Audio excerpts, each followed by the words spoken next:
உயிர்த்தெழுந்த இயேசு கிறிஸ்துவின் வல்லமை ஊழியங்கள் வழங்கும் வசனப் பெட்டகம். இயேசுவே கர்த்தர். இயேசுவையே தேவன் ஆண்டவரும் கிறிஸ்துவுமாக்கினார். இயேசுவே ராஜாதி ராஜா, கர்த்தாதி கர்த்தா. கிறிஸ்துவே மரித்தோர் மேலும் ஜீவனுள்ளோர் மேலும் ஆண்டவர். கிறிஸ்துவே போதகரும் ஆண்டவருமாயிருக்கிறார். வசனப் பெட்டகத்தின் இன்றைய தின கருப்பொருள் பரிபூரணம். வருஷத்தை உம்முடைய நன்மையினால் முடிசூட்டுகிறீர், உமது பாதைகள் நெய்யாய் பொழிகிறது.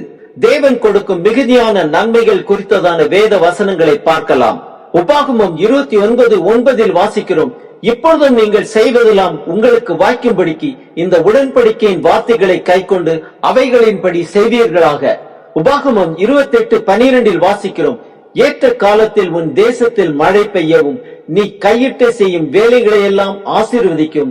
கர்த்தர் உனக்கு தமது நல்ல பொக்கிஷசாலையாகிய வானத்தை திறப்பார். நீ அநேக ஜாதிகளுக்கு கடன் கொடுப்பாய், நீயோ கடன் வாங்காதிருப்பாய்.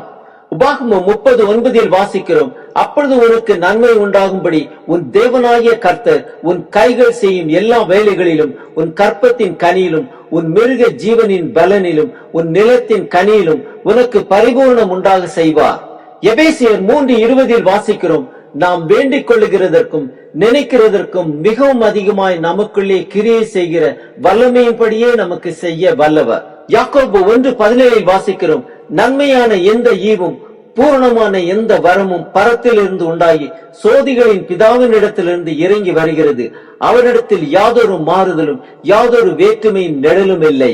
லூக்கா 6:38 வாசிக்கிறோம், கொடுங்கள் அப்பொழுது உங்களுக்கு கொடுக்கப்படும், அமுக்கி குலுக்கி சரிந்து விழும்படி நன்றாய் அளந்து உங்கள் மடியிலே போடுவார்கள், நீங்கள் எந்த அளவினால் அளக்கிறீர்களோ அந்த அளவினால் உங்களுக்கு அளக்கப்படும் என்றார்.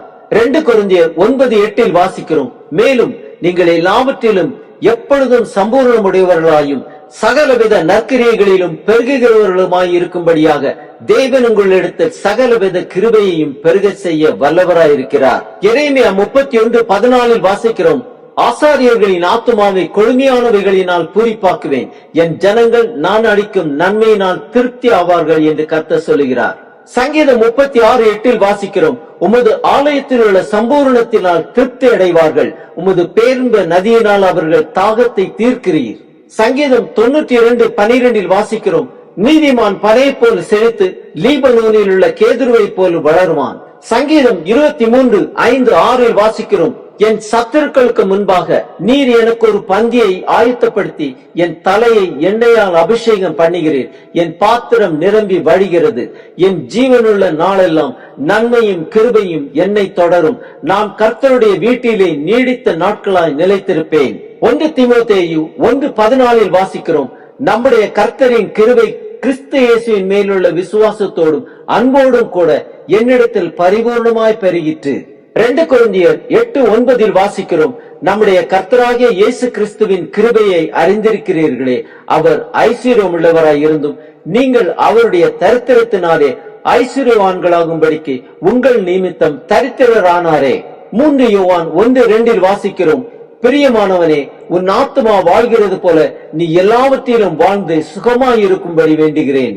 பிரசங்கி 5:19 வாசிக்கிறோம், தேவன் ஐஸ்வர்யத்தையும் சம்பத்தையும் எவனுக்கு கொடுத்திருக்கிறாரோ அவன் அதிலே புசிக்கவும் தன் பங்கை பெறவும் தன் பிரயாசத்திலே மகிழ்ச்சியாய் இருக்கும் அவனுக்கு அதிகாரம் அளிப்பது தேவனுடைய அனுகிரகம். யோவான் 1:16 வாசிக்கிறோம், அவருடைய பரிபூரணத்தினால் நாம் எல்லாரும் கிருபையின் மேல் கிருபை பெற்றோம். பிலிப்பியர் 4:19 வாசிக்கிறோம், என் தேவன் தம்முடைய ஐஸ்வர்யத்தின்படி உங்கள் குறைவையெல்லாம் கிறிஸ்து இயேசுக்குள் மகிமையிலே நிறைவாக்குவார். நீதிமொழிகள் 10:22 வாசிக்கிறோம், கர்த்தரின் ஆசீர்வாதமே ஐஸ்வர்யத்தை தரும், அதனோட அவர் வேதனையை கூட்டார். ஆம், நாம் செய்வதெல்லாம் நமக்கு வாய்க்கும்படிக்கு உடன்படிக்கையின் வார்த்தைகளை கைக்கொண்டு அவைகளின்படி செய்வோம்.